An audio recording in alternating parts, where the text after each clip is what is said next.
Hi, everyone. So I'm so happy and such a joy to have Manuela with me. She is a friend and also a happiness coach to help you in life. So I'm so happy to have Manuela here with me to talk about resiliency today for our authenticity project. So, what I want to kind of open up about today is, as you know, resilience is probably one of the so-called respectful character that we think we can channel from within, and it's a rare quality. But I think it's some kind of a myth that it's rare that you have to, kind of like stem from within. So I want to invite you to share about your recent journey about you and resiliency because what happened to you was something outside of you. Not you stem from within, but something prompted you probably. So would you love to share more with us? Absolutely. Thank you, Jen. Yes, I think it came up for me just through things, as you mentioned, that just happened to me recently. And I actually went through some health issues. It started out innocently enough at the beginning of this year, where I just noticed my heart rate started slowly increasing.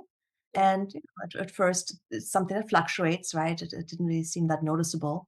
And but it continued to happen gradually. It just kept on increasing to the point where I finally went to the doctor get checked out, and it turned out after a blood test and everything that it was hyperthyroidism. Wow. And at first, it seemed like it was still okay, right, under control. And with time, by the time I finally got an appointment with an endocrinologist who was going to be able to help me further, my symptoms had worsened to the point where literally, even when I was walking, just walking my dog in the mornings, I wouldn't be able to do it without getting out of breath and having to stop and sit down. And then eventually even for everyday tasks, just even, being in the kitchen and cooking, where I would feel like I just have to lie down, right? And stop and then, start again and like, lie down. And, with symptoms like that, where it was really strange, just feeling like you're not in control of your body anymore, right? Where you It don't just know. started this year, sometime this year. Did you say Yes, that? that was the beginning of this year. Yes. Wow. Yeah. So I'm just wondering because from my eyes, I see you as a very, very resilient person. Like you know what to do and with clarity of your mind. And at this point where you feel like, oh shoot, I'm feeling like I'm out of control, here comes to the surrender part of the unknown, right? How do you deal with this? Yeah.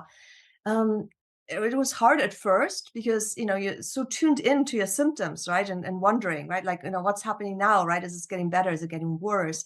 My thyroid gland started swelling, right? Another physical manifestation where you just literally feel out of control. I feel like it got worse first, right? Before it got better, of course. So um, it's literally a feeling at first, like a feeling of hoping, right? Like, will this get better, right? You're sort of bargaining, right? Like hoping like, okay, maybe, right, tomorrow I feel better type of thing, right? But then when it continues to worsen at first, um, yes, to a certain point, right, there has to be a surrender of like, I'm not in control. This is not something I'm controlling right now. And of course, I also at the same time finally got my appointment with the endocrinologist and got some medication, but it took some time for the medication to really start working. And what I always talk about saboteurs, right, and a champion, our saboteurs who are based in fear, right? And there was a lot of fear because if it's concerning your health and you feel like you're not in control of it, there's a lot of fear involved.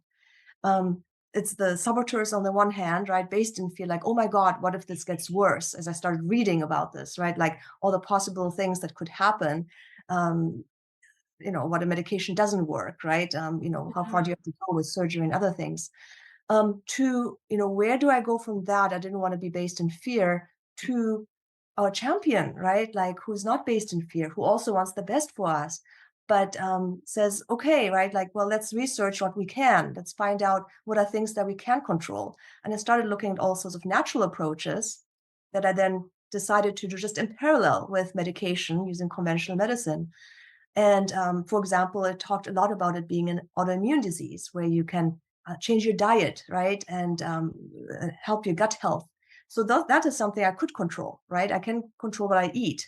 So as I found things where I was able to positively impact my health, I was able to, help my champion along, right? Who was saying like, hey, right, there are some things that you can do, even though overall, you had no control whether you got this disease or not. Yeah. So, just for anyone who's getting curious about the term champion, I think what Manuela is also sharing here about saboteur and the champion. It's a similar usage of when I'm talking about trusting your inner guidance, your inner wisdom as the champion, right? And so, Manuela, I'm just wondering, like, say culturally speaking or in a mainstream kind of aspect when we're looking at the word resiliency, right, we have to just keep on going and we can't give up, and that kind of masculine energy to keep us going. So sometimes I wonder if there's even downside about resiliency that might also influence us in a more negative way, because it's all Mhm. good to just keep it up and making sure that everything's very well taken care of with that mental strength, right? Or Yes. but now this time you're facing your physical condition challenge. Mhm. So what are some things that I would love to just kind of like brainstorm with you about is what are certain downsides, including, what you just said, the saboteur's voice. What were they engaging in this time of vulnerable moments of you are not in control of the exterior factors? Yes, I mean, I think the saboteurs just hang on to anything that could possibly go wrong, right? So as I'm reading about things, even though I'm researching, educating myself, which is a good thing, right? They latch on to the things, all the things that can go wrong, right? If worst case scenarios, like how this could worsen, right? They are focused just on the all the fears, anything that brings about fear, right? Mhm. Um, yeah. Yeah. So what I was curious about is the resiliency that probably even through Saboteur's voice would be like, yeah, you're going to make sure that everything's going to be okay. You're going to control, what you are, experiencing here. So I think what I'm trying to say is when we are engaging with saboteurs, sometimes they can play a really tricky role trying to manipulate us into you are staying resilient. So for example, let's just use another example. So say we are in a toxic relationship, right? But by showing that you're resilient enough, you're going to stay there longer to know Mhm. that you are able to prove your strength. Or even like, for example, like I'm sure a lot of clients of yours going through like certain unhappiness at work, they're putting up their uninspired job description, or just demoralizing them, right? So in that kind of space, can they still stay truly resilient, or they can get talked to by the saboteur saying, well, you're a resilient girl, you can do this, so might as well just tough it out, right? So Yeah, yeah. there's that I guess, fine line. Yeah. yeah, I view resilience in a little bit different way, I guess. And so this came about when I started reading Yeah. a book called Super Better Yeah. by Jane McGonigal. And she's a games designer, and Mhm. she designs games. And she actually had something happen to her where she got a concussion. And all of a sudden, her health completely deteriorated, where she was not able to do anything. She wasn't able to get up. She wasn't able to write. She wasn't able to focus, all these things. And since she is a game designer, what she started to do is find a gameful way to engage, right, with what was happening to her. And she designed these mini games, so to speak, in order to build resilience. And so she came up with this whole approach, which she calls Super Better, which is a gameful approach towards resilience. So very different from this masculine stoic energy, right? I have to bear it, but Right. a very playful way of Mhm. like, okay, let me take on the identity of a secret superhero, right? What would that be? And then I'm going to create these power ups for myself. right? The power up to get extra points in a game, for example. But these power ups are supposed to give me positive energy. So Yeah, how can I play this game so I give myself positive power ups that I can get engaged in? And even like reaching out for help, right? It's like you need allies in this game. So, how do you find allies that you can align with who are going to help you? um yeah, it's a completely different approach that I love, because it's not one that saboteurs would latch onto and like and saying you have to stay here, right, and just be toughing it out and be strong, but a very lighthearted, empowering way of building resilience. I love this because you are really literally sharing this example as an invitation, right? Invitation to let us know that there is an opportunity, even though we're experiencing some dark times, that we feel completely disempowered, we feel completely lost and not knowing where we're heading towards, right? But there is always that switch that we Mhm. get to channel, right? Channel that resilience of positivity, like what is possible with that playfulness and lightness. And that's something that I definitely have been learning a lot on this path. Yeah. Like seeing what you're trying to control is not going to work. So can you just release control, which is hard, right? Yes, yes, which is hard, but it's easy, made easier if you see it as a game, right? Something When it's fun. a game, yes. So thank you. I love this. Okay, so that was the downside about trying to, push, trying to maintain that so-called resiliency. It's different from what you just invite us, the softer part, the lightheartedness part of it, right? And when you previously talked about saboteurs and our the champion, these fears versus love, can you share a little bit more about not only probably, yeah, you're currently going through choosing love for your health condition. What did you do to calm yourself down? Yeah. I mean, everything I was reading was pointing to the fact that stress made everything worse, right? In fact, it's one of the contributing factors, I think, of many diseases, not just my condition. So it really, like a lot of the books I read, recommended, right? You need to learn how to manage stress. Of course, ideally, reduce stress if you can. But then also, because some things, again, come up beyond your control, you need to learn how to manage stress. So in that reading, one tool that I came across, it was an app that was created that was called Heart Math. Oh yeah, And heart math. yeah, and the idea was that you actually use biofeedback.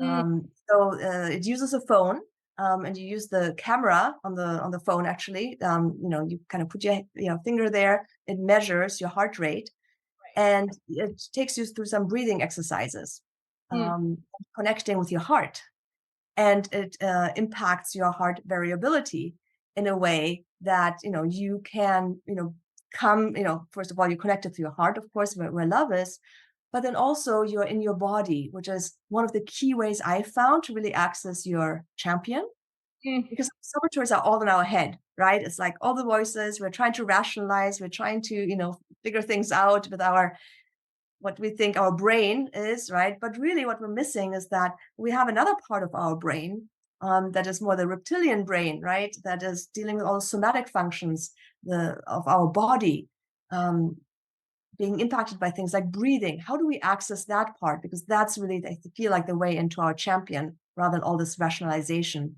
in our neocortex, right, with the rational thinking brain. I just have to say, like culturally speaking, we are not, or generational speaking, we're not being taught to tune to our heart. Mm. Constantly are bombarded by our headspace, right? Absolutely. In order for us to tune more love into Mhm. more love space rather than, just checking right into the fearful part of it, can you help us here to kind of Mhm. guide us through any exercises that you have done for yourself that helped you or helped your client to tune into your heart? Because I think that's seriously the primal energy that we all want to tap into, because there's a lot of juices coming out, but we're so afraid because there's so much unknown here, right? Yes, absolutely. Yes, I can. I'm absolutely happy to Really? tune in Okay. exercise. And Cool. please, if you want to follow along, kind of try Yes, it out. yes, And this is from the Heart Math app, really, one beautiful. of the practices. Okay. So if you'd like to, you can close your eyes and just tune in and focus your intentions on the area around your heart. And imagine your breath coming in and coming out of your heart and chest area. Just breathing a little bit deeper and a little slower than usual. Just find an easy rhythm that is comfortable and just breathe through your heart.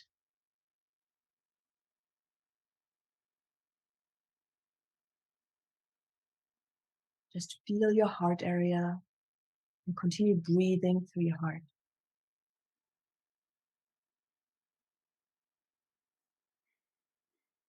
And as you continue your heart-centered breathing,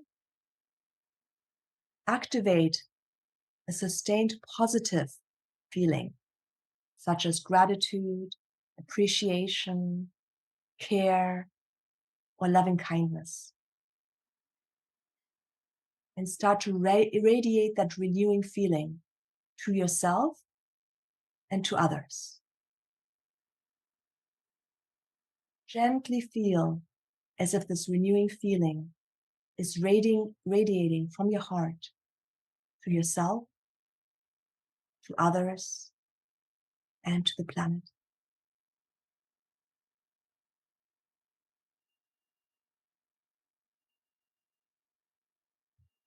And whenever you're ready, gently come back and open your eyes.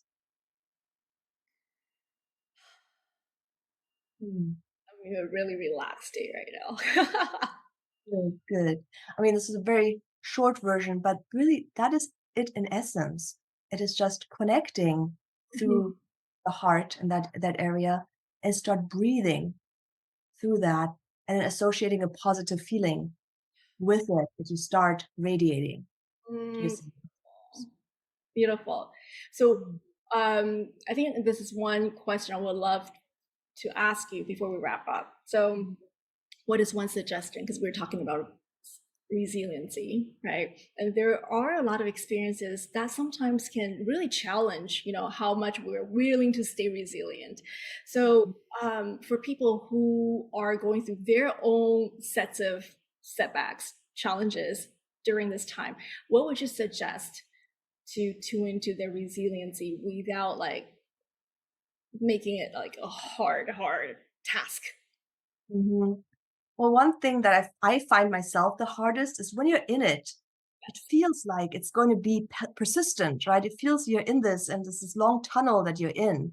And even in my case, there were other things that started happening where Mm, it's just kind of, it felt like one thing after another happening in my life, right? Where it feels like, oh my God, right? When you're just thinking you're coming out of the tunnel or coming up for air, right? Something else is happening.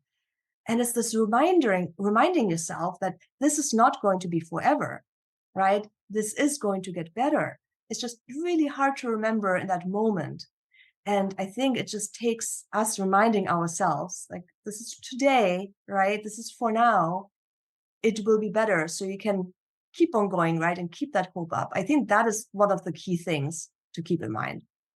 it reminds me of the impermanence of life. But normally, when we talk about impermanence, there's that sadness, right? But in this case, the impermanence is like everything is temporary. Mhm.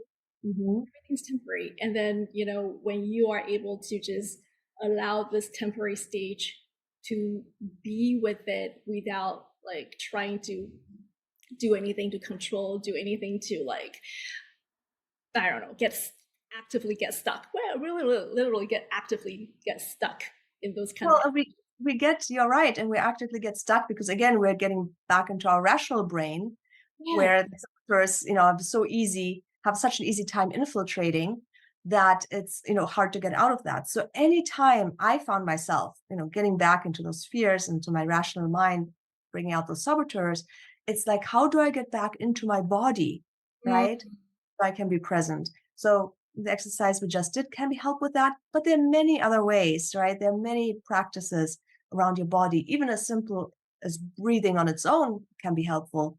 But I would explore, because everyone is different too, right? Everyone has different preferences of what they enjoy. What could be an enjoyable exercise for you to tune into your body? Because that is so critical. Otherwise, we can't even make the switch to a champion state of mind that will then help us, right, get into the right direction again. Completely agree. So just adding on, for me, like when I'm so being bombarded by whatever the saboteurs voices are, I really literally have to put out all the papers and start like doodling or, brain dump all the stuff that's in my mind. So when it's being witnessed on paper, there's some type of cathartic therapy happening, then Mhm. I feel much more willing to go like, oh, okay, so it's not all that bad. It's all in my head. Now I dump it out so I can just feel into my body now. Yes, yes, absolutely. And another thing I got from Jane McGonigal is, she sort of she in her research she came across this whole concept of we all know about post traumatic stress disorder, right? But there's also such a thing as after a stressful event or traumatic event like that, you could come out stronger, right? Again, with resilience. And there are things that people actually say who have, dealt with a period like that was traumatic, um, that are, literally like, oh, I'm finally able to follow my heart and not listen to just what other people are telling me to do. I'm finally able to, spend the time with my friends like I've always wanted to. I'm finally able to follow my heart. I'm finally, right, able to do all these things that they sort of had wished for but weren't able to do before. And that's another thing I remind myself about, right? Like, yes, right now this doesn't feel good, but at the end of this, right, like there's something good about this that can come out of this. And I think that's another important thing to keep in mind, because it's not what it feels like in the moment, right? But there really is something there, I think. Thank you so much for this reminder, because a lot of times when we're feeling stuck, it's almost like, oh shoot, where are we going? I'm blindfolded, and then you just provided this, it is safe for you to go through this tunnel, and there's that other side. Even though the saboteurs could be like, no, there's no other side, right? But with the part of you tuning into your heart is that faith. So I Mhm. guess faith is also a really, really important element when we're building up our strength and resilience in the time of uncertainty. Yes, absolutely, absolutely. And I'm sure you have had that experience yourself, right? When you have gone through a traumatic experience, hard experience. Now, of course, knowing, right, like after the aftermath of what happened, it's something that we grow through, right? I mean, there's so much that can come out for us on the other side that we weren't even aware of before. Well, thank you so much, Manuela, because I think this conversation, we're keeping this short, but to the point that we are going to actively or through practice, actively choosing love over fear. And fear can it can be expressed in all different forms in our life, right? And so is love. So it's almost like a daily practice with our self-awareness, where we trap ourselves in those fearful voices, especially in the head. Yes, We're able to, not allow ourselves to be kidnapped anymore, but allow ourselves to be like, yeah, love is right here. I don't have to search elsewhere in order to feel more empowered, but love is here. Which one do I go for? absolutely. Just keep on tuning into your heart. Mm. Thank you so much for this grounded conversation. I know you're tired because the condition that you've been enduring, but I just want to say thank you so much for showing up with such beautiful resiliency example for all our viewers watching right now. So any one of you who has been going through some tough time, either it's mentally, emotionally, physically, even like what Manuela just described, allow yourself to just tune into your heart, and knowing that one step at a time, you are able to overcome whatever you are going through right now. Yeah. Anything, last words that you would love to say? No, I think you summarized it really well. Thank you so much, Jen, for the opportunity again to talk to you. Thank I you, always Manuela. brilliant. Thank you. Thank you. Bye, everyone.